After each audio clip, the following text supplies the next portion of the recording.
Haleluya. Amen. Chika tuna musi kiraryoshe. N'abayisilamu bavuze bati safi. Kiraryoshe kabisa. Umwigisha wanje yatanguye kwigisha ukuri nuko ikigwa yamaze kukirangiza. Kuko n'abayisilamu bwabo imirongo yatanze bananiwe kwikurako. Niyo bagerageza guca kuri nye barasha ngada kubigarukako. Ariko umwigisha wanje yari ngaho yatanguye kwigisha. Ara yamusize muri Gehinomu. Mu minota 20 ahawe yananiwe kumukura muri Gehinomu. Ego. Hanyuma ikindi kigira kabiri. N'abayisilamu nabo ubwabo bazoherera hehe muri Gehinomu. Yacegenda mu kindi kigabane ngo abayisilamu n'abagore bazoja hehe mu ijuru. Ndaza kukwereka aho muzoja. Gikoni. Ariko ni mu gikoni icyo nyine wariko uravuga. Ni muri Gehinomu. Kubw'ibyo rero ahagurutse ngaha agomba kwiyerekana ko ari iki ko ari umumenyi.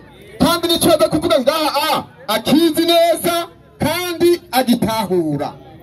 Ashagomba kwerekana abakristo avuga ati ngo abakristo ni njiji ariko nta murongo yigeze yatanga. Ariko ngomba ndaguha ikigabane cyerekana yuko benda abayisilamu ari mwebwe injiji. Tora asili ya majini urupapuro rwa 94. Asili ya majini. Alafu changamke mwanangu. Urupapuro 94. Mwanya ni mutona ruti. 94. Ndiyo. Waislamu. Abayisilamu wanatakiwa wazinduke kutoka katika upumbupumbu. Umbumbumbu. Abayisilamu bisaba yuko barabuka bava mu bujuju bwabo na wausome Uislamu. Hanyuma baca biga n'ubwisilamu bwabo.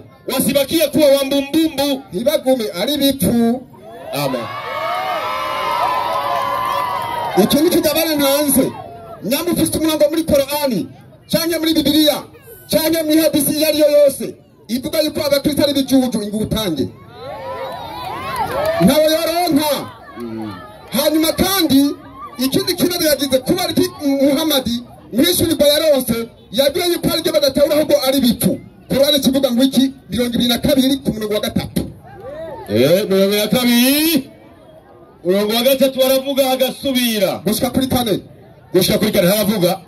Na katika watu wako Muhammadi alikuwa anabibwa yuko mu bantu biwe wanabishana juu ya Mungu. Bagenda kuyaga n'abandi bantu kugereka Imana bahari. Basipo elimu atani mumenyi bagirane bafise. Kumbe abakurikiye Muhammadi bagenda kuyaga n'abandi bantu kugereka Imana badafise iki ubumenyi. Wanamfuata kila shetani asi. Kumbe bakurikiye bamugaragirinde satani. Basi tugomba tore uwo satani rero abayisilamu bakurikira uwariwe. Umwigisha bega kurigisha namukurikiranye neza. Yaje kwemenya n'umwigisha wanje ujya murongo yatanze muri Bibiliya yuko satani ariwe wanyuma kwinjira hehe Gehinomu. Umwigisha bega cyagenda mu gitabo cyitwa iki ngo umwe muri mwebwe n'umugwanizi urupapuro rwa 61 aho yavuze ati satani niwe azana kwirema ibice. Reka turabuye satani rero azana kwirema ibice. Mbega ninde mu bakristo tumenye uwariwe kugira ngo ashike umwigisha wanje 5:14 Qur'ani. 5:14. Sasa wewe vipi bwana? Sura ivyo kurya 14:5. Ndiyo. Haravuga hagasubira. 5:14. Na wale 6:14. 5:14. Na kwa wale waliosema n'abajya bavuga sisi ni wa Kristo ati twebwe tuba Kristo tulichukua ahadi kwao.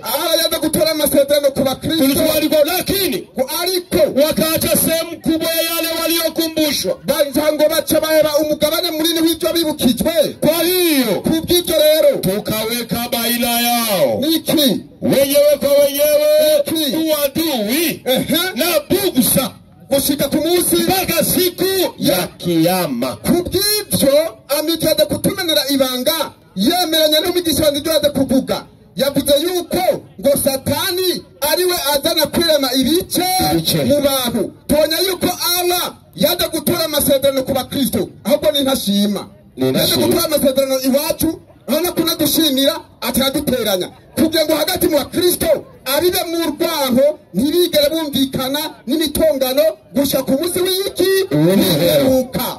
Ico gituma hari Pentekoti, hari Fekabu, Anglikane, Katolika n'andi masengero atandukanye. Ubwo nubwo ngo aba yaje kubiba Kristo kugira ngo nitugirene twumvikane. Kandi uwo ara rero yatubwiye yuko ngo arinde ari Satani. Umwigisha ari ngaha yatugizwe yuko uwo Satani adoda he. Kumbe uwo adane urwango ninde? Ni Satani ala. Ari wende? Ala. Kumbe abayise mu basenga Satani. Nakone tubwiye ko abayise mu bakurikira Satani. Herezo ryabo ni he? Muri gono. Herezo ya Satani ni he? Muri ari we ala. Nyamba abayisilamu rero imana yabo idoda muri Gehinomu abadokira. Ndaje muri Qur'ani 4:68. Genda muri Qur'ani 19:28 turasubirayo. Turasubira cyenda.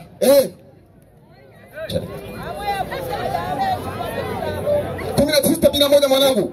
Hapana. Tunasoma. Hapa wiki. Na hakuna yoyote nta numwe muri mwebwe katika nyinyi Waislamu muri mwebwe Waislamu ila ni wenye kuifikia hiyo jehanamu. Kumbe nta numwe muri mwebwe Muislamu bacyabwa ati sawa kabisa na ni wajibu Mungu yoresha sinye. Nukuvuga nta numwe muri mwebwe Waislamu umuntu wese azi ko ari umwisilamu nta numwe azosimba Gehinomu kiretse ko ari ngombwa kuyinjiramo. Kubw'ibyo rero iryo juryo batubwiye yuko bazojamwo n'abagore babo ni hehe? Gehinomu. Siguro baba. Nyarutsa. Inasema kisha hanyuma inasema wanahukumu katika mioyo yao. Abo bafite gucibwa urubanza mu mitima yabo. Niyo kusema kuvuga yuko wataingia jehanamu pia watakuwa salama pia. Ngo bazokwinjira muri Gehinomu kandi bazokwinjira. Mtume Muhammadi akasema yaravuze ngo ataambia mtu ataambia mtu aratobwira umuntu rukia ndani ya jehanamu simbira muri Gehinomu atakaporukia ndani yake niyo simbira muri Gehinomu una ni mahali panapopendeza kabisa azocayisanga ari kibanza cyiza kibereye kubamo kabisa. Kisha hao watajidumbukiza abo rero twasimba muri Gehinomu katika Gehinomu muri Gehinomu kumbe Gehinomu hiyo Gehinomu niyo pepo Gehinomu niyo ki niyo pepo tuja bari kwatubye abadoda mu n'abagore babo ni he Gehinomu bara abanyabyaha Muhammad bita kabagabo bayisama abanyabyaha n'abagore bayisama abaki abanyabyaha rero ndaba ngo ni he Gehinomu basanga y'Imana yakonde aho tiza y'umwami Yesu Gehinomu irakurindiriye ariko ni ngombwa wizero nk'ubugingo budashira wese mutakabiri ni Qur'an kubw'ibyo rero ndashimye yagiye mu byasho Yohana 12:10 haberekanye ngo yuko Satani yakoranywe n'abamarayika biwe hanyuma ngo rero cyemeza yuko ngo Muhammadi yaciye afata ngo ishatani imwe murajya amashatani yakoranywe nande na Satani ngo abarengiza muki mu bw'Isilamu yatwemereye yuko Muhammadi idininde Satani n'abayiri dayimoni ino mbega darasigaye wose wabo ninde asiri ya majini urupapuro rw'5 ndiyo sura daimoni Muhammad hindi tume gusa inasema havuga wiki mbega jini ni ibilisi au ni malaika? Mbega jini ni Satani cyangwa ni malaika? Na jini ni gisigo anatokana na jamii ya kijini. Kandi Satani aba mu muryango w'ibisigo. Alikuwa mkuu wa majini yote. Uwo Satani niwe yari umukuru wa majini yose. Na Satani kandi uwo Satani ndiye baba wa majini wote. Kumbe Satani niwe se w'ibisigo vyose. Uridasubira majini nyene urupapuro rwa 20 twabonye yuko n'abana ba Satani ari byo bisigo ari bagiye abamarayika bakoranye nabo. Muhammad yose yabingize idini bityo nde Qur'ani. Kubw'ibyo kugira ngo mushobore gukira Gehinomu ni ngombwa nyemere kwizera nde Yesu Kristo. Ahanye no mushoboye gukira. Hanyuma cyavuga ati ngo Muhammad ngo yafise impemu zingahe? Yafise impemu nziza n'impemu. Muhammad yadukanye maki Satani. Bas wahejeje. Wabihejeje. Amashuri Yesu. Yego. Ibi ngutubye mu mashengero ngo turiko turabatuka nisa wazibigega yene. Yego. Nigeze bayihariye. Oya. Muhammad ari impemu mbi. uze kubihakana kandi hano bwengaho acavuga muri Matayo 6:9 ngo Yesu ngo yari umutungo yari umunyabyaha genda muri Korani 19:19 Korani 19:19 niraza Korani iravuga neza malaika akasema malaika atavuga ngo iki hakika mimi ni mjumbe wa Mola wako ati mu byukuri jewe Maria ndi intumwa ntumwa n'Imana yawe ili nikupe mwana mtakatifu kugira ngo ndaguhe umwana nde mweranda kumbe Korani budi ko Yesu arinde ari mweranda Muislamu kuba ariko atatandi ngo Yesu ngo numuki muri umunyabyaha inna lillahi rajiun musiba kabisa kindi kiranga mu Baislamu ni ngomba mu Baislamu tokeni huko hanyuma kandi abo yavuze ati ngo kuruja munsi abantu bazobwira Yesu ngo mwami tare ku meza yawe hanyuma yegeye muri Luka 3:25 aca babwira ati mviraho mwabakora ngo bizira kumbe Yesu ku munsi w'imperuka azo ariko acayimanza bajya bamugararije aca babwira bagirene bamuvireho mwabakora ibizira mwe yakora ibizira abahamagara ibizimu amadayimoni 6:40 Qur'an 6:40 Qur'an niyo zohindira hanze abakora ibizira nibandanya hasiga minota nyarutsa 6:40 inasema ndio waambieni babire kama ikufikia ni adhabu ya Mwenyezi Mungu genda kusigura kubera umwanya inasema hapa inaonyesha kuwa makafiri wa zama hizo habirekana yuko abapagani bakera walikuwa afadhali katika itikadi ya dini yao utende mu byo bizera mu idini ryabo kuliko hawa Waislamu wa magarama gusumba Waislamu ngahe wanaabudu mizimu basengiki mizimu niki kandi makaburi nimva majini n'ibisigo mawe n'amasanamu n'ibindi bitandukanye ibisigo bigira basenga Yesu kuruga musiko base kumizera akababwira ati mviraho mwabakora ibizira mwe mutamujahehe muhema arwa n'abamarayika biwe basi hanyuma tuye ngaho kandi acavuga ngo ibyo binyiri muri Qur'ani 9:71 inzira iza mu ijuru ngo ni inzira iwe n'ikirundi asakuruta n'ikiraro atari kirimo icyo jama kuye ikiraro bari kuke ntacyo kirimo kandi nico kinyama cyambaye ubusa hari inzira zingahe Matayo 10:13 Matayo 7 baba yuko inzira za mu ijuru Matayo 7:13 inasema ni muze muce mwirembo rifunganye muze muce mwirembo rifunganye irembo rya gusara inzira y'igihamo kuko irembo rya gusara inzira y'igihamo ibyo bijana abantu mu mahonero ibyo bijana abantu mu mahonero maze ahaca babaca ni benshi ariko irembo rifunganye inzira ntoya nawe ni Yesu niyo bica mu bugingo kuko bahabona ari bake haleluya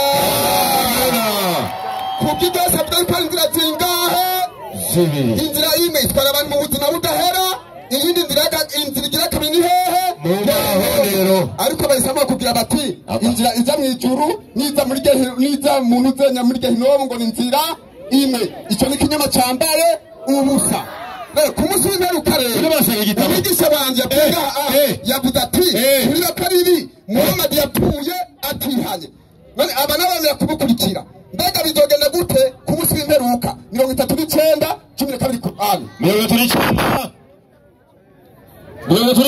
nenda 31 39 ndio maandiko yanasema hapo wiki inasema kwamba kisha hanyuma bila shaka batanyeka mtashtakiana siku ya kiyama mbele umusime rukora mudotanga kugwana mwadizanye imbere y'Imana yanyu basi nuko ni nani mzalimu mkubwa kuliko yule anayemsingiza uongo Mwenyezi Mungu umbereza ku munsi w'imperuka rero mudotanga kwadizanye imbere y'Imana rero mudakwete Muhammad kweri ki utatubije kure toya je nabye ko ntagende ko ndaja ndama kunye bunkurikira none sinabiyanyega yene kugira mudotanga kugwana mwadizanye imbere y'Imana tuko turabya tuti ni mwizera Yesu muronke ubugingo budashira atari uko Gehinomu iragizene irabarindiriye haleluya amen takbir Yesu akbar alipo zamaji hapa sasa tunafunza bure wewe tunaisha kunyuru ni muzane ngahe muzane shikano ni muzane none ngaho letwe turabisha ku muntu ngo ndi mushaka kubw'ibyo rero turashimye yuko abayisilamu bemeza neza yuko gehinomu ari yabo kandi n'imana yabo aba ari gehinomu nyama bafise umurongo n'umwe bashobora gukura ara muri gehinomu kandi umurongo ushobora gukura abayisilamu nyene bwa muri gehinomu nibawuzane turarindiriye ngaha aha muri gehinomu ara nimukurayo n'amabanye muri gehinomu ntimuvayo kugira mu kire gehinomu nuko mwizera Yesu n'umwami hari umwami n'umukiza w'ubuzima bw'izera ngo ubugingo budashira ariko mukanga gehinomu irabarindiriye kabisa kandi genda hejeje buke. Haleluya. Amen. Yesu mwamba sio mwamba. Mwamba. Yesu mwamba sio mwamba. Mwamba. Kitega Yesu mwamba sio mwamba. Mwamba. Uongo kweli. Kweli. Asante. Wa adha assalamu alaikum. Murakoze cyane mwigisha barakatu. Waislamu takbir. Allahu akbar. Waislamu takbir. Allahu akbar. Raha sio raha. Raha sio raha. Hari amajambo avutse hari ibyo asobanuye burya ntera zikoyidirisa ari ngaha. Burya nabisobanuye ndakwihweza. Burya nabizi ko idirisa ari hajya. Nukuri nta kintu muzokwagiriza ubusiramu byanke ko twisobanura. Wapi? Mugo muruvugiye mu rusengero ntituzobyumva. Sawa. Mugo mwarinze mubizana ngaha. Kweli. Turisobanura. Mwari mu Idrisa. Egera ngaha nukuri. Imana ngiri mu muriro. Imana irasha. Gusamarangije neza. Ngo bisobanure. Ngo Yesu ni mwamba. Ngo Yesu ni mwamba. Kesha atakuwa ugali. Kesha atakuwa ugali mumure. Atakuwa mti. Atakuwa mti jiwe. Hehe urahawe ikazi minota 15. Kweli ubisobanure neza kabisa. Reka ndabarabe kwanza. Assalamu alaikum wa rahmatullahi wa barakatuh. Wa alaikum assalam wa rahmatullahi wa barakatuh. Reka tubanze shukuraho Allah wewe yatugiza abayisilamu. Kweli twongera dusaba amahoro n'imihezagiro byibuke kwa soje intumwa n'abahanuzi edo ciza intumwa y'Imana Muhammad sallallahu alaihi wasallam hamwe n'abasangira ngendo biwe n'abayisilamu tuzomukurikirageza ku munsi w'imperuka dusaba Allah ko dushira muri abarahuma amin. Amin. Reka manze shimire Mose uri uhejeje neza. Arangije neza. Urangije neza. Kweli. Uravuga ko mu gihe cy'intumwa y'Imana Muhammad sallallahu alaihi wasallam ivyanditse byuruka ku ntumwa y'Imana Muhammad sallallahu alaihi wasallam Imana imubwira ko abantu bazoza batasharamu ngo bazoza umwe wese abazana akatiwe ibi byagenze gute. Kweli. Bazokwagirizanya kabisa. Ku rurimi rwiza bazoza bagirizanya ku munsi w'imperu. Kweli. Ucuvuga ngo barabayisilamu. Ko niko yasoma ni aya nziza cyane Rwanda gukuza kabisa. Erega nivyo. Kweli. Buri bantu bose bazozuka inyuma y'intumwa yabo kabisa. Abazoba barakoze ibyaha bazotagura nyine gukwegana amashati. Kweli. Niko bizoba bimeze kabisa. Uko nukuri kw'intumwa y'Imana nde Muhammad. Umvera bari ko bavuga hajya abaribo icyenda Qur'an 3:4 3:5 maherezo yake inasema 3:5 3:4 3:4 enyi waumini ati yemwe abantu mwemera jueni kuwa wengi katika wataalamu ati mumenye benshi mubamenyi wa Kiyahudi mu Bayahudi na mapadiri wa Kikristo n'abapadiri n'abapasitori singaba. Kweli. None abantu babita bamenyega mwa bakirisu kabisa. Abantu babita batarama bamenye. Kweli. Sabamenye bicaye imbere zayo niko babita. Bandanya wanajihalalishia kula mali ya watu. Basha ngo baramaze kugira gukizira kujimari z'abantu bila ya haki yote. Ubunirwa bakuye kigira 10 na wanawazunguka wafuasi wao. Abantu banyumbagira mukabazunguruka kandi bakabaha inoti nuri abayamuhereye hano. Wafuasi wao wanaamini kwa kila walisemalo. Kubyo muvuga byose na wanasema watu wasiingie katika Uislamu. Ico muzomuri ko muzira kuri uwo munsi w'imperuka nuko muzoba mwarazibiriye abantu kwinjira ubw'Islamu. Na wanaokusanya mali dhahabu mugaca muguma mutuzindi amazu mwuzuza amata ni Qur'an na fedha ugasanga umuntu kuyagaza sigatuma urutoki gutya wakiaweka tu amafaranga gusa mwakuye mu bakirisi banyu murunda gusa wala hawatoi zaka ntimwigera mutanga namwe ahubwo bakavuga ngo ni mutane kigira 10 mtume mugabo mwebwe ntimugitanga intumwa y'Imana rekera abagabisha wamenye yewe mtume kuwa kuna adhabu ati hari ibihano bikomeye barindiriye mwe bapasitori mwe ya siku ya kiyama ku munsi w'imperuka ko izi mfuvyi n'abakene mu kivyabo kwa kuwa hayo hari mali ya yatima kuko muza kurya ibintu by'imfuvyi w'imfuvyi yatatiwa kwenye moto. genda 35 Niho ndi mwalimu. Yatatiwa kwenye moto ya jahannamo. mwebwe muzoshirwa mu muriro wa gihono, kisha waunguzwe nayo kwenye vipaji, hama mutangure guturirwa n'umuriro wa gihono ngaho mu masura yanyu mwari muzingo muraberi za nyuso zao. Waislamu takibiri, Allahu akbar. watawashtaki siku ya kiyama. Kweli. Yani umekula mali zao mkawaziwilia kuingia Uislamu. Kweli. Mwe mtosha. Ungeisoma vizuri. Ungekuwa ijua ungeisoma. Achavuga ati ndiyo Abayisilamu basenga amajini, amakaburi, ko yavutse imizimu. Yego. Nibariza abakristo. Ni bande basenga Yesu? Badugije. Yaratutse. Iyo tutse witwiki umuzimu. Kumbe basenga iki? Imizimu. Waislamu takibiri. Allahu akbar. Kumbe basenga imizimu n'aba bakristo. Kweli. Ari nacyo gituma Qur'ani yaciye yisoma ivuga iti ati afadhali soma inyandiko gatandatu n'imwe Qur'ani mayero 641 inyandiko babwira iti wiki haya yanaonyesha kuwa makafiri wa zama hizo ntibigeze basenga Yesu. Wallahi walikuwa afadhali baba bari mitendo ko basenze muzimu Yesu katika itikadi yao juu ya uwezo wa Mwenyezi Mungu. Kwemera baba ntibigeze basenga uwitwa Yesu kuliko Waislamu wa zama hizi.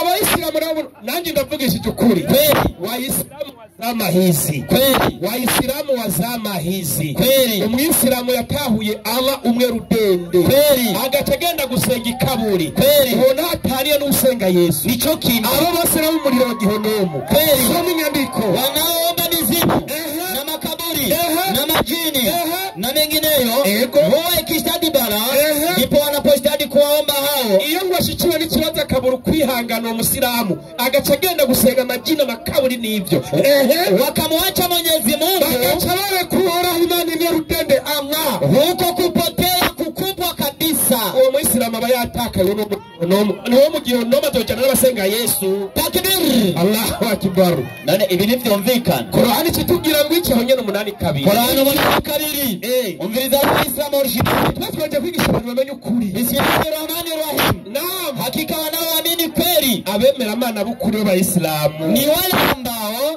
anapotajwa Mwenyezi Mungu iyo umvise havuzwe gusuhora urumva n'ubwoba ko n'ikintu gikomeye cyane. Nyoyo zao hujaa hofu na wanaposomewa aya zake bamaze gusomerwa y'amajambo y'uhoraho Imana rugira byose Allah huwazidishia imani. Qur'ani kibadugiriza kwemera mu na wakamtegemea Mola wao tu mu mishaha yabo ko atawundi bose abifashanya kiretse umuremyi w'ijuru n'isi. Basi hao Abayisilamu rero hawana kuamini mizimu bashobora kwemera imizimu wala pango bagenda kuraguza nka mwebwe wala shetani bemera shetani wala makaburi bemera makaburi n'abasenga Yesu wala mengineyo nibisa nivyo byose ambao wanasimamisha sala na wanatoa katika yale tuliyowapa. Abo barasenga bakongera gatanga nishikama mu by'Imana yabahaye. Hao ndio wanaoamini kweli kweli. Abo ndibo bemera Imana b'ukuri b'Abayisilamu. Nayo umwisilamu yoja gusenga ikaburi ntatane n'usenga Yesu kuko byose ni mizimu. Kweli. Abo ni mu muriro utahe ra 10 ni myinshi bwo bakunda bavuga ukuri. Acaja muri Qur'ani. Kweli. Mu Qur'ani bivuga ko Yesu ari mwera nga nukuri nivyo. Ego kweli. Erega Imana Muhammadi sallallahu alayhi wasallam ariko kamwa abakirisi mwe ni mwocu bwenge. Ego vrema. Ejo babwe ngo Qur'ani yavuye he? Ngo yavuye kwa shetani. Acata gusoma ngo Yesu ni mwera nda muri Qur'ani. Kandi yahawe nde? Yahawe Muhammad. Nawe acayagiriza ngo yavuye kwande? Ngo kwa shetani. Abafise ubwenge mu bukoresha. Koresha ubwenge. Ucamubona arico bagamije. Mtumie akili. Kuba ari kuza kweza Yesu muri Qur'ani abakirisi bigisha ko yavuye kwa shetani. Kweli. Qur'ani iti Yesu ni mweranda. Twe turabizi. Ariko Bibiliya nayo ngo Yesu ni umunyabyaha. Luka ngoya. Ngoya. Nabyo bari bazi. Luka 13:33 mwari bunye. Luka 13:31. Hera na kabiri. Inyandikira babwira iti Bibiliya itivuga ngo Yesu ngo yaratukana n'umunyabyaha ariko Qur'ani iti Yesu mweranda. kandi mwavuze ko yavuye kwa shetani yo Qur'ani. Reka twumvira Bibiliya yabo. Inyandikira iti igira ngo Yesu arababarira ati genda mubwire iyo mbwebwe. Ibaze ko umuntu yitwa Yesu agaca gutukana abantu ngo ni mbwebwe. Abwira umwami Herode. Urabwira umukuru w'igihugu uri mbwebwe. Genda mubwire Herode iyo mbwebwe mbwebwe Yesu acabwira umukuru w'igihugu w'icyo gihe yitwa Herodi ugenda mubwira iyo mbwebwe ibanze ntiye kuja mu mpinga yari gucaja mu mpinga ibyo iyo bivugira ngo ngana acafu bamuciriwe guhera icyo si icyaha yoho ntabyo bari bazi Fidel Grace ntabyo yari bwumve ntabyo yari bwumve imbwebwe ubwira umutegetsi wamukunda utamukunda niwo mutuka ngo nibwiye wapi Yesu utagira indero kweli yani Bibiliya cerekana ko Yesu Bibiliya nta ndero yagira ariko Korani kivuga ko Korani kivuga ati abo bantu biyavuze ngo Yesu n'uyu yaratukana ati barabeshe Yesu ni mwera nda bivuzwe na ni abona ngo nivyo kumbe Korani yavuye kuma na kuko yashingiye nawe Yesu kabajye yahure acereza mwarimu aja muri Korani 19:7 urumva kweli urumva ngo Abayisilamu ngo bazoja mu muriro ngo ni wenye kuifikia hiyo jahannama. Sasa abarazi Kiswahili kwa hii sijui kama wanajua. Sasa ukiifikia umeingia, kuna kuifikia na kuingia vitu viwili tofauti. Ayo mavuga abiri na hamwe tatizo ruka kuifikia na kuingia ibiri ntibirasa wenye akili ndogo ngo birasa none no mumba se babandi babandi nyere Korani yatubwiye kweli basoma iyo nyandiko inasema hivi wala hakuna yote katika nyinyi ila ni mwenye kuifikia hiyo jahannam. Sasa kuifikia umeingia ni wajibu wa Mola wako. Soma maelezo yake. Maelezo inasema wanaokwenda peponi na wanaokwenda motoni wote wanapita njia moja. Inzira imwe muri ko muragenda nibisugura mwese ngo muri bamwe none ko mwibarabara mwese mucamwe mwese mukora bimwe wapi ariko abagabo mwe mwizi halafu hanyuma wa motoni abo mu muriro wanaanguka huko bacha bakorokera muri wa muriro wa Gehonomu na wa peponi abo mwijuru nabo wanaendelea njia kufikisha pepo ni 15 kabiri Korani najewe kweli hamwe no bandi ko ndavuga niriko ndasarara hano sinzobone bano bagabo ngene bari mu muriro ko baraka tubaca hejuru turabukuno bariko barayaka Imana itabinyeretse n'ukuri no bampunze kweli mbe tuzohaca bimeze gute aba bazoba barihe 15 kabiri Korani 15:2 na bismillahirrahmanirrahim mara nyingi wale waliokufuru hawa tibabandi bamaze guhakana siko makano bw'Islamu none ni Imana watatamani huko motoni bazovuga bibereye muri Gihonomu lau wangelikuwa Waislamu uyo natwe tuza kwibera Abayisilamu Abayisilamu barigiri kweli natwe tugiye muri Gihonomu turatse yego vraiment ivyo ntabibonye no bamwumvye kabisa nico gituma sisi wote tutaifikia hiyo jahannam twirabira ngana Hemedi Dumbi Moza Dumbi Fideli Ndiri ivyo tutabibonye wabaye twabaduhomvye kabisa ivyo rani tuzojya ku munsi w'imberu acaraza mwarimu aja muri Korani 5:14 Korani 5:14 ego ngo Allah ntujeyo ngo Allah ngo niwe wabagabuye mwibice reka kubeshera ababikoye no bambere niko mwaremwe ni mu 11 siko yabaremwe reka niko mumeze abana kabisa ego ni mu 11 rwa mbere rw'Abakorinto ego inyandikira giriti kuko nabari wivyanyu bene data na Paulo ari bibwiwe nabo kwa kirowe none Paulo ari bibwiwe nande Simana yuko hari mitongano muri mwebwe hari mitongano icyo mvuze ni iki yuko umuntu wese muri mwebwe avuga ati uzawumva nka Hemedi haje Jondo wa Paulo jewe ndi mu Adventist ubundi ati Jondo wa Apollo jewe ndi mu Katolika ubundi ati Jondo wa Kefa jewe ndi Methodist ubundi ati Jondo wa Kristo jewe ndi wa Kristo mbega Kristo uwo Kristo wanyu aragabanganijwe mwibice mwamugabaye mwibice bingahe mwaramuyanze mwatwara akagura kabo kuwundi umutwe uze kubesha ngo Allah niwe yabagabo nindemano yanyu yandemano mugende na shetani niba tetse ivyo ikindi cyaragabuye n'ikigira 10 ikindi kibagabo n'ikigira 10 wese cyayubaka hajya siko bimeze ivyo birazwe kabisa acagenda muri Korani irebira aruru wal marjan ngo Allah ngazoja mu muriro ngo kandi Allah azosha igihumbi paje 71 paje 71 nagezeyo nyarutsa hadisi yo heji somi hadisi tangura iyi tangura ivuga iti ivuga ngo iki hadithi ya Abu Hurairah radhiyallahu anhu amesema mtume wa Allah subhanahu wa ta'ala inuma y'Imana yaravuze Abu Hurairah ngo iki amesema hivi yaravuze ati pepo na moto ati juru n'umuriro zilihojiana moto ulisema manuka ivuga toya mwari mutunyarutse inasema kwa nini au haraka pona shize nihondi kwa nini hawaniingii isipokuwa wanyonge ati ntabazonyinje batari bandi bamaze kumererwa na watu walio duni Allah uhoraho aliyetukuka akasema atasema, umweranda uhoraho arazovuga ati, liambia pepo, kubwira ijuru ati, wewe ni rehema, ati wewe uri impuhwe, ni rehema yangu, ati wewe uri impuhwe zanje, ninamrehemu kwako, ati jewe bashoshaka muri abo nimtakaye miongoni mwa waja wangu, uwashaka muri jewe ndamugirira impuhwe z'ikigungu. na akawambia moto, acabwira umuriro, Allah, hakika wewe ni adhabu, ati nawe uri gihano, ninamwadhibu kwako nimtakaye miongoni, muri uwo muriro jewe uhora nturirira yuwo miongoni mwa waja wangu, uwashaka mu biremwa vyanje rindira. Nimba Imana ari izobera kirategeka ijuru, Imana ikongera ikategeka umuriro, ubeho utegeka ikintu kiguturira, eka kuhakiri zanyu ziki ubwenge buke gusa. wa Imana yizotegeka umuriro ibyo ukora, Nicyo kibazo ke. none nubwo yo winjiramwo yosha ari iri kirategeka, Ni ingorane ni mu mutwe. izinjira ubwo ati turira Emedi, turira Uyubu, turira Kavero, turira Moses, Sererayo na kicha. terera na kica. Imana nizobera kiragira gute Yaba- none ari itegeka yo kwitegeka ngo nanje nturira, Eka. wa muriro we nanje nturira, Eka. kubera ubwenge bw'abakristo bwimereye kundi kuntu nta kundi nyine bandanya. Nene. Ehe, Ama. ehe, Moto hautajaa umuriro ntuzigera wuzura mwe mudakwiye, mpaka Allah gushika uhoraho Imana igira byose Allah auweke mguu wake. acagenda hejeye gushirayo kica Moses nde ashire ku kuguru tubandugaye, Na hapo naho nyene moto utasema, umuriro uzoca utangura kuvuga kat, kat. Ehe, yanitosha. urakoze bahejeje ba Emedi bakwiye, Na hapo na hapo utajaa umuriro uzoca wuzura, na zile sehemu zake na nyingine ya miryango yose y'umuriro yiyegeranye yose ije hamwe, zitakusanya pamoja. yose bije hamwe. Emedi nabyo waruzi Kweli kabisa. murimwo Kabisa. wasambanye mu bakristo, wasenze Yesu, wasenze Mariya ikibumbano, abo bose begeranizwe hamwe. Allah Na hapo ndugaye, Allah hamdhulumu muja, Allah ntazigera arenganya n'umwe muri mwe, hamdhulumu muja wake miongoni mwa viumbe wake. nukuri Allah ntazokurenganya, udashaka azokurenganya na katika ntarenganye ngo umusilamu uri Ama kuhusu pepo, wegeretse aho mwarimu. Allah rero ntazigera asha mu muriro, ahubwo niwe azowutegeka tuturira. Waislamu takibir, Allahu akbar, Allahu akbar, waislamu takibir. Allahu akbar.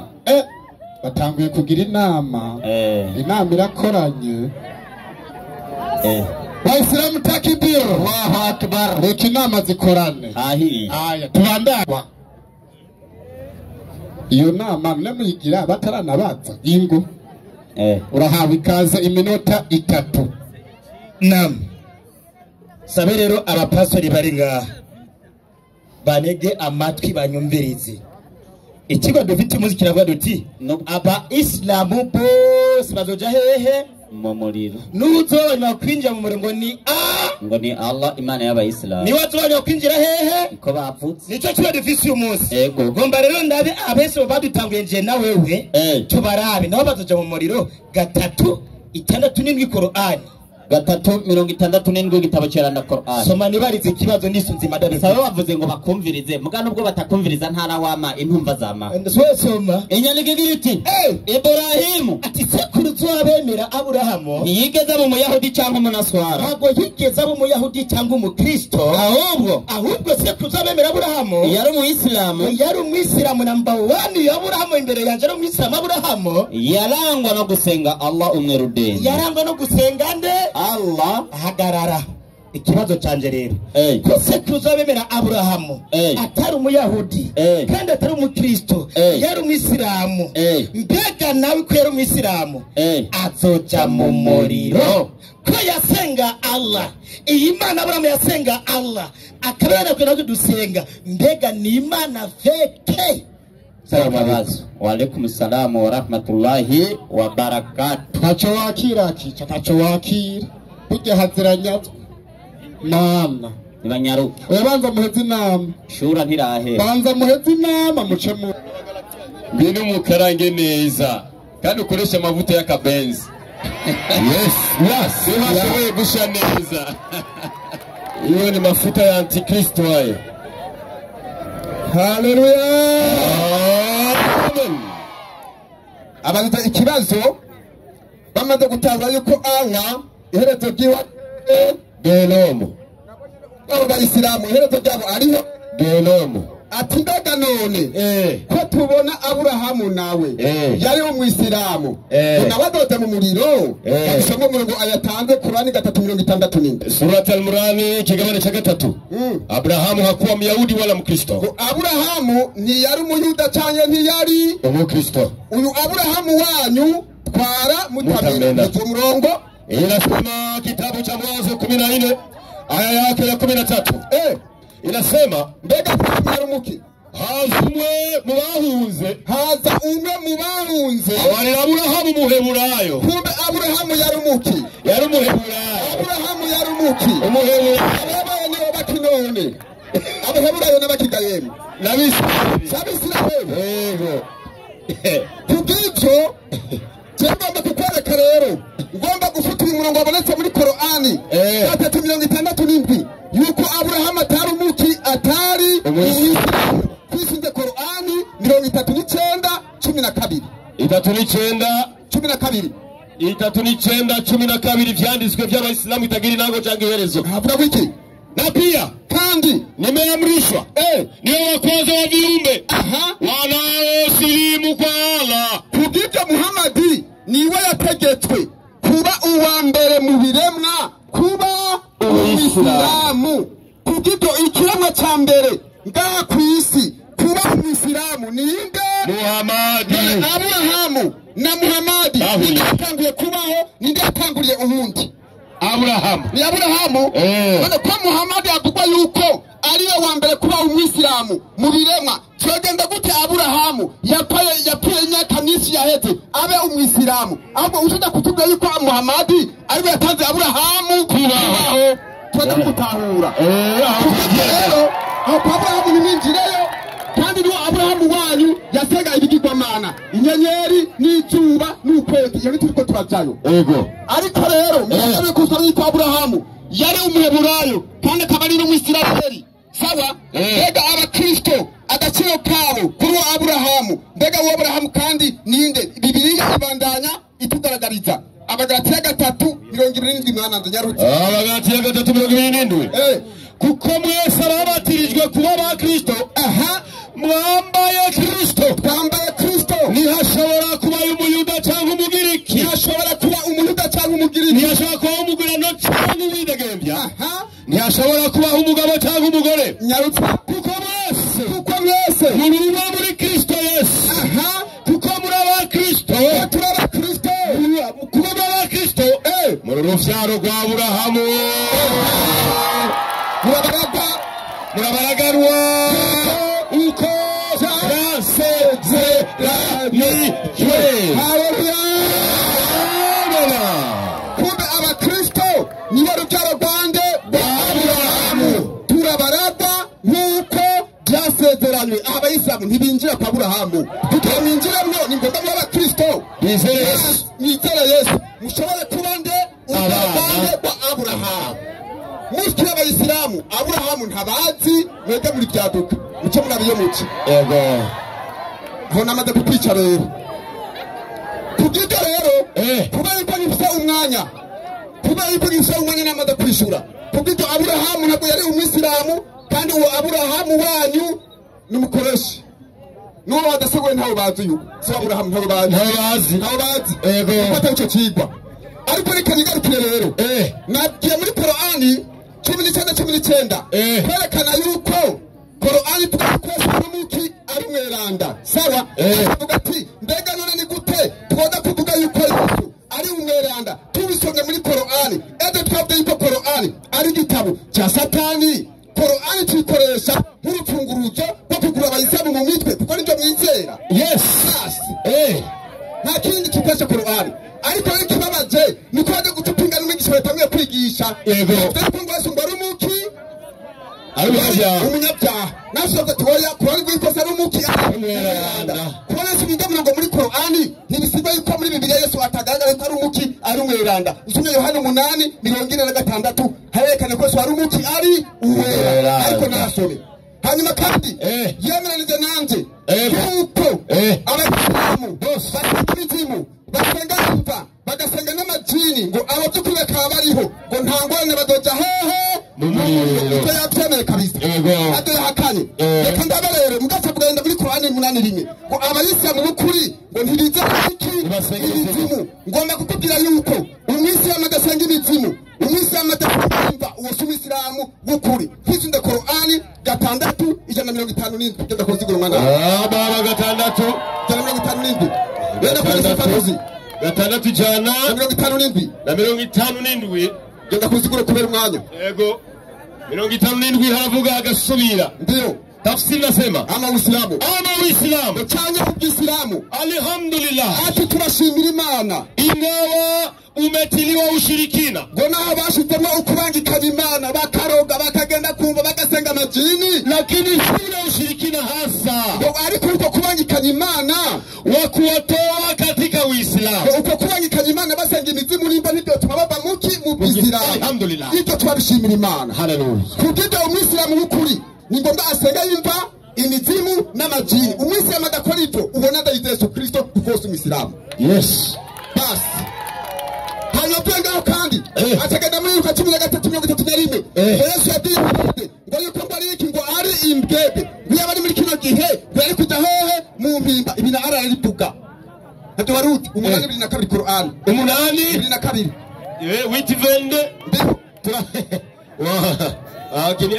Inasema hakika vinyama viovu mbele ya Mwenyezi Mungu.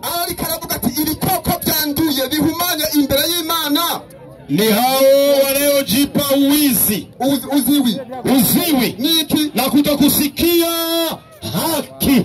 Karavuga ati ibikoko bihumanye byanduye imbere y'Imana n'ababigira iki impumyi n'ibicamato. Kubito afata batize yuko ari ibikoko bigizene bihumanye. Kumbe rero yaba muri kino gihe bari hehe mu mpimba ya Rumonge. Awusubira ku kindi none. Ego. Kubwira abayisilamu mwizere Yesu murongo ubugingo budashira. Iyo kwa muri ko murahona ni muri gehinomu kandi nibarabihakana. Muri gehinomu ntavayo n'abayisilamu muri gehinomu nibavayo. Nyamba mufise umurongo aho mumukura muri gehinomu twamushizeyo ingabo mukureyo. Twatanze n'umurongo mwebwe abayisilamu aho tubata muri gehinomu nyamba mufise umurongo ubakura muri gehinomu ngo mutange ariko ntawo muronka. Kugira mukire ni mwizere Yesu. Amen. Assalamu alaikum wa rahmatullahi wa barakatuh. Wa alaikum assalam wa rahmatullahi wa barakatuh. Je mparu y'abapastori bari mu gihugu sibajya. Oya. Jewe abapastori mu gihugu bahari sabo. Kureke ni Gitega hari abo babiri. Kureke nyereka umunyagitega. Jabe Gitega mbona babiri. Abapastori bari hamwe. Naronyene. Abandi bose bakomye umurongo bavi Bujumbura. Mubanyereka. None Gitega hari babiri. Waislamu takibira. Allahu akbar. Turaba amajambo uvuga. Wewe babajije ikibazo. Ntibyaze ko bamwishura. Byaze. None ko mutamashwanira nibiki. Mutama. Ni mubihurize ko none rega ntimuri ko murahuza. Banza mushwane batama muheje kucyo mumbwira. Waislamu takibira. Cyangwa utishuwe. Hama mwenyekiti mbere ko jenza gutangura sabe abakristo mwese muri ngave wa mutekane ntihaje umuramvurugira iminota 5 uko nabajije akabazo mu rugo neza kandi kari mu kigwa siko none kweli mutekane rero kabisa sonda rero ndatanguye ndugu yangu je nabajije ikibazo kugira ngo ukuri kuje ku mugaragaro n'ikinyoma kije hehe ku mugaragaro. Ikiwa kiravuga duti aba Islamu bose bazoja hehe mu muriro ngo na Allah waba ni wato barimo kwinjira hehe mu muriro. Cyambatse ikibazo kuko nje na wewe sitwabesiramu ba mbere harabadutanguri tushaje mu badutanguriye sekuzo bemera Aburahamu yari umuki umuyisilamu ntabwo yigeze mu Yahudi cyangwa umukristo. Bagi ko sekuzo bemera Aburahamu ko yari umiswa na watoja hehe nibabivuge ko azoja mu muriro. Yakwishuye wapi? Yakwishuye wapi? Tukatumva ati yasenga Allah. Chandabaza rero ko sekuzo bemera yasenga Allah akaroma nakubwo bese mudusenga ino muzi mbega yasenga Imana feki zoja hehe mu muriro. Yishuye wapi? Ahubwo yacayirukira mu Galatiya 3:7 reka ndakwigisha bigaratiya nikete po yandika bigaratiya umviriza ukuri bari bameze mu mutwe wawe kuna rero panze inyandikira babwira iti yemwe bagaratiya bibijuju. Kumbe Paulo yabwira Abagalatiya biki bibijuju atabigarate ngo bakomoka kuri aburahamu ngo ni urubyaro rw'aburahamu kumbe yabwiriye ibicu kumbe na Moses ni kiju endelea ninde yabarotse wewe ninde yabarotse ninde Moses Moses ninde yakwirotse gashi Nemedi kumbe yabwiriye ibicucu yabakize mu rubyaro rwande Aburahamu kumbe yabwiriye ibicucu na Moses ni igicucu Kristo kumvuga Yesu n'ibyadukwira nakari Matayo 24 Matayo kuko azokwaduka bigira Kristo none barabaye benshi abigira aba Kristo kumbe nibicucu nabyo muri byaduka kweli kiraje mwarimu naam reka ngenda mwereke kabisa wahawe ibyagezwe 10 Mose kweli yari umwisilamu suratu Yunus 10:24 Qur'ani suratu Yunus 10:24 Qur'ani gitabo cha Qur'ani Nyarutsa tuyende umwanya wa Qur'ani cicu mu murongo wa 84 Nyarutsa Bismillahirrahmanirrahim na Musa akasema na Musa aravuga enyi kaumu yangu atiyemo abantu banje ikiwa nyenye mnamwamini Mwenyezi Mungu nimba mwemera Uhoraho basi mtegemeeni yeye urugwa nimwisigire Uhoraho wenyene kama nyinyi ni waislamu kweli nimba mwebwe muri abasilamu buku kumbe Mose yari umuislamu abantu yarabaki abaisilamu azoza mu muriro nibatubwire ubwenge bwa Mose azoza mu muriro w'Isilamu akiri ndogo tu ikibazo ni hehe mu mutwe Yesu yari umwisilamu nyine mwacumira z'abasilamu gatatu itanakabiri Qur'ani sura Al-Imran Qur'ani gatatu mirongo itanakabiri inasema Bismillahirrahmanirrahim Isa alipohisi kuwa kati yao pana ukafiri alisema ni nani watakuwa wasaidizi wangu kwa Mwenyezi Mungu yasagira bigisha bati nindasobola abafasha banje kuhoraho wanafunzi wakasema inumasa Yesu ziravuga duti sisi ni wasaidizi wa Mwenyezi Mungu twebwe tuzogufasha kwamamaza umuremyi wacu tumemwamini Mwenyezi Mungu turemera Imana yacu barudende nashuhudia kwamba sisi kandi turagaragaza ko twebwe turabaki hakika ni waislamu turabaki abaislamu kumbe Yesu tarabaki abaislamu Yesu yari umuki umuislamu azoja mu muriro aratubwira ikibazo ni hehe mu mutwe mwarimu na Aburahamu acaragabana biubwisamo na Yakobo arabaraga ubwisilamu kabiri satrati Qur'ani kabiri 130 Nyarutsa ninde yo kwitandukanya n'idini rya Ibrahimu uretse wigize ikijuju mu by'ukuri Aburahamu baramutoranije kwimboneza ku isi kumusimberuka ngo bamuntungane umuremyi we yamubwira ati Ibrahimu icishe bugufi Ibrahimu aravuga ati ndicishe bugufi imbere y'umuremyi w'ibirema byose maze Ibrahimu aragabana y'ubwisilamu Isaka yari umuislamu Yakobo nawe yaranguye abagore bari umuki umuislamu Yakobo yari mwisamindereya aburaga bibuko nyene Yakobo nabo yarabaki abaisilamu abakristo muragoye ngo mu abese makiri kare kweli mwarimu reka mbaze abakristo bo muri Kotina Azi abakristo b'Abarabu bakoresha bire nese mu cyarabu mbega Imana ikwe gusengwa yitwa nde Luka 6:2 inasema ndindire soma wa fitilka ayati kharaja ila aljabari yusuf wakadhallahi kullahu fi salati llahi Yesu yakeshije urasengura yitwa nde Allah iyo ni Bibiliya y'icyarabu abakristo b'Abarabu bakoresha bire yanditse mu cyarabu Yesu yasenga nde Allah abanenga zoja mu muraguwe ubwenge buke Naam, salamu alaykum wa rahmatullahi wa barakatuh. Wa alaykum salam wa rahmatullahi wa barakatuh. Dukura bariko barantera induru bajonjo koye.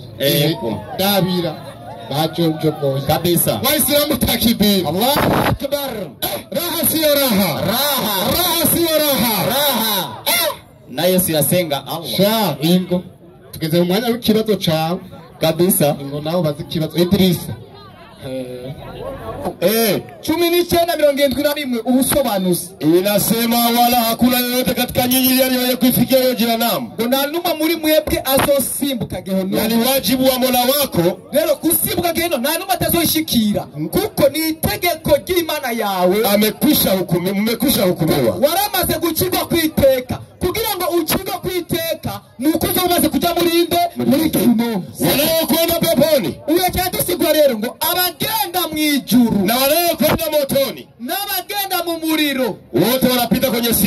ngo bose batahukanyuzi kamwe inzira imwe. Halafu Hanyuma wale wa motoni bajya mu muriro wanadumbukia humo bakakorokerayo, na wale wa peponi na bajya mu ijuru wanaendelea bakabandanya. Sasa watuambie Kumvikane jengira mbazi kibazo ko bose bazoca kwaza muri uyo muriro, suko badusigurira abazoja bose mu gihe bajya mu muriro ngo bose bazotegeza kuja kwanya mu wiki muri gehino mu bayije bari migwi ibiri baba suko abazobarengana badumbukiye bagumeyo abandi babandana bazoca kuri mugozi bamwe bayinjira bose bazotangwa kujayo hama babo babandanye bagenda abandi bakweyo. Nashaka ndakubaze aba bazo bakwe muri gehino, abandi muri gehino basovayo cyari kandi babaze ko mumaze kwinjirayo kuko bamaze kuja muri gehino basovayo cyari nibo bazovayo cyari batubwire sivyo. Ikibazo ngiye kumenya ko bose basoja muri gehino hama abantu babandanye kandi mutubwire umurongo basovayo cyari. Hari impamvu ndabibagije igituma bazogira gute basovayo.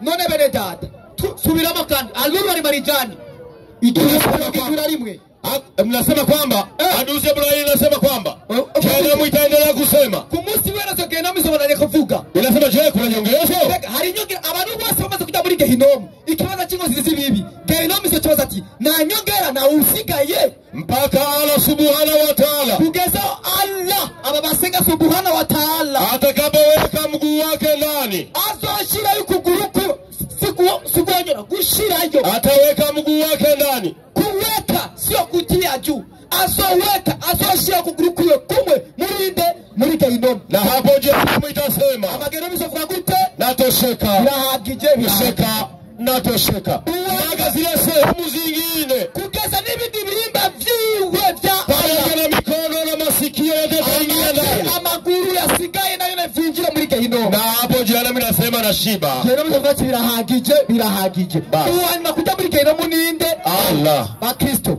mukurikira ubwisilamu imana izoja muri gehinomu mu muriro guturirwayo gehinomu ikibazo cy'ingozi ziki si bibi aso kwinjira amara baca bugara ngo birahagije mu mukurikira mutubwire aba bantu basokoka muri gehinomu bazovayo cyari.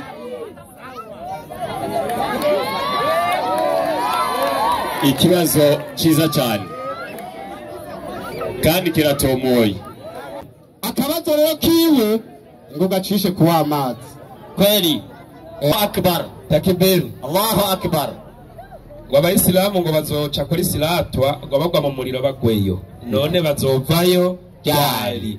Icyo kibazo uzobakuranwa azoba yabashizeyo Kweli kandi niwaze n'umunsi n'isaha kabisa. aho ndahejeje Kweli sawa. kweli Uwabashitseyo niwaze n'igihe azobakurira yo kuko twebwe abayisilamu turazi neza batamwisilamu yapfuye avuze ati la ilaha illallah muhammadur rasulullah azohera mu muriro ubuzira herezo. kweli kiretse tumaze guharurirwa imana ikamenya ikiringizo muhana kabisa jewe yose ndi imana menye ngo nzohana abantu gute kabisa. yaza kuba ndi imana nari kumenya ni Fideli nzomuturira imyaka ingana gutya. Kweli ariko kuba nari imana nazerezo rya Fideli ibyo nta n'intumwa yo bikubarira eka kubara imana niyo yonyine nzi amabanga y'abari mu mishaha yaba kiyambana n'uje kubaza ikibazo ntazi ibyaje kubaza. kweli kabisa kuko n'iby'imana nta byatsi kabisa. twebwe iby'imana na Yesu wenyine ubwiyo ntazi n'umunsi w'umuhero. Eka wowe ucumaze ibintu bizoka ku munsi wese atabyatsi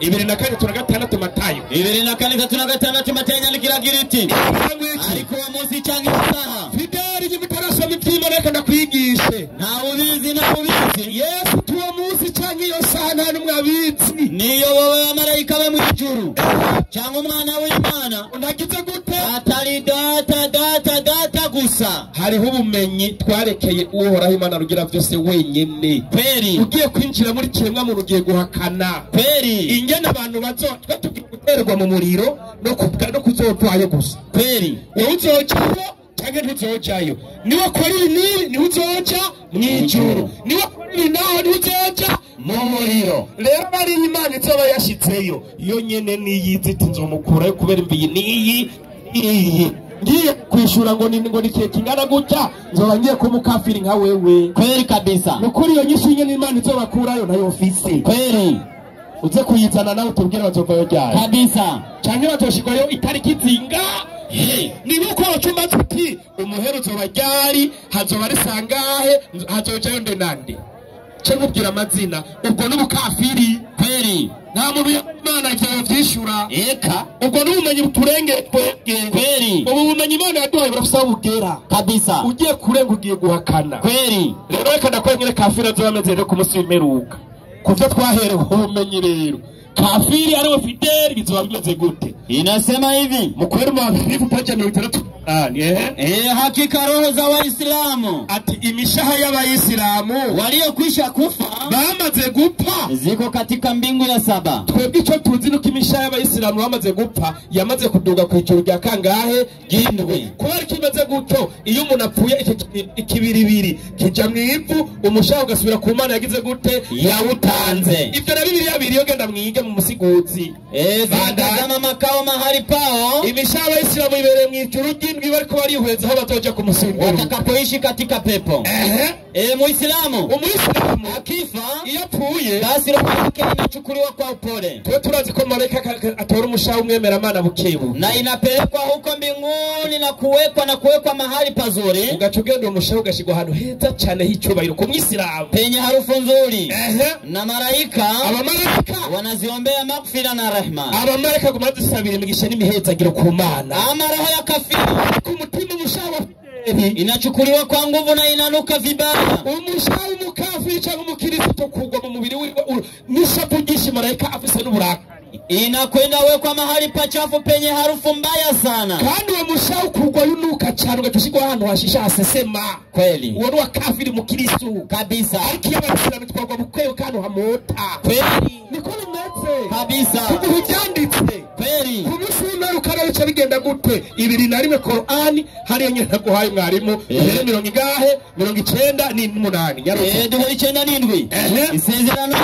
ry'ukuri Imana kitubwiye ati isezerano ry'ukuri riri hafi aha bakanye bazoturumbura amaso bavuge bati azogira igihe abakristo bose bari kumurahenda muzoturumbura amaso muvuge muti bavuge bati turagowe ati twa turigorewe haraba turagowe atagukeka twararenganye kubera ibibi kandi twari abahemu twari bihemu havugwa ngo byukuri mwebwe ati mu byukuri mwebwe nivyo mutakambira ibitari iki Allah Imana uzava ngo Yesu ashimwe aho kuvuga ni Imana ngo Yesu ashimwe ibyo mukorana mutakambira bitari Imana bizoza mu muriro wa jahannam mwebwe n'umuriro wa gihonomu inkwi zawo naba bakirisitu n'abantu mwasenze ikindi kinatari Imana rugira muzowinjiramwo mwese kubera muri bitse umuriro udahera mwese abakirisitu mwese muzinjira muri uwo muri ari mukwepa oya nagukwepa nimba mutazoja muri uwo muriro ni mu mpera inyandiko ivuga iti Kristo azoja mw'ijuru izo ndobe murazumva iminyandiko hano camo mu Kirizo yego imushira yego vrema Kristo azoja mw'ijuru ayo majambo yanyandikira hano niyo yaronka ucumbatize yego vrema acaraza ngo Aburahamu yabatijwe eka nzohombera aho yahombeye ajavuga ngo Imana yabaye mu muriro akuvayo mwarimu kweli cumi na kangahe 14:24 aho nyene nanahaguhaye nyabigiti nuko mu gicugu cya nyuma uhoraho iyo ni Bibiliya uhoraho acishiriza ari mu nkingi y'umuriro Waislamu takibiri Allahu akbar Imana y'abakristo abakafiri bose bamaze mu muriro izoshira ku ikirenge yugarire yifunge sawa kweli ariko Bibiliya itubwira ko Imana y'abakristo ibereye mu nkingi y'iki mu nkingi y'umuriro nimbisha nubwo ko amaze gutokombe n'igicu arunguruka ingabo z'abanyayegiputa Waislamu takibiri akbar Imana niyo yaremye umuriro nishobora gusha nimushira ubwenge ku gihe none y'abakristo ko ari mu nkingi y'umuriro umva yarahiye iriko irihweza umunyakuba ajya gutembera mu mpimba abafunze ariko araraba abanyororo ari waca imanza zose z'igihugu wewe uvuga ngo nawe n'umunyororo agiye kubaraba kati yowe wera barakurenganije rabutahe nawe wera bugende utahe n'Imana izoja mu muriro ati wewe vayo nawe vayo nawe vayo none kibazo itobihiye nico kibazo nyakubahwa wagira mu mpimba abafunzwe uwo mwita umunyororo aciriwe urubanza naho haba hari umusunzi uburenganzira mu gihugu kweri uwo nawe ntawe uwo ntabaho ku mana uwo ntabaho imana ni byose muri se kandi namwe yimiriwe. Salamu alaikum. Wa alaikum salamu wa rahmatullahi wa barakatuh. Reka gushwana afite ugiye no gushwana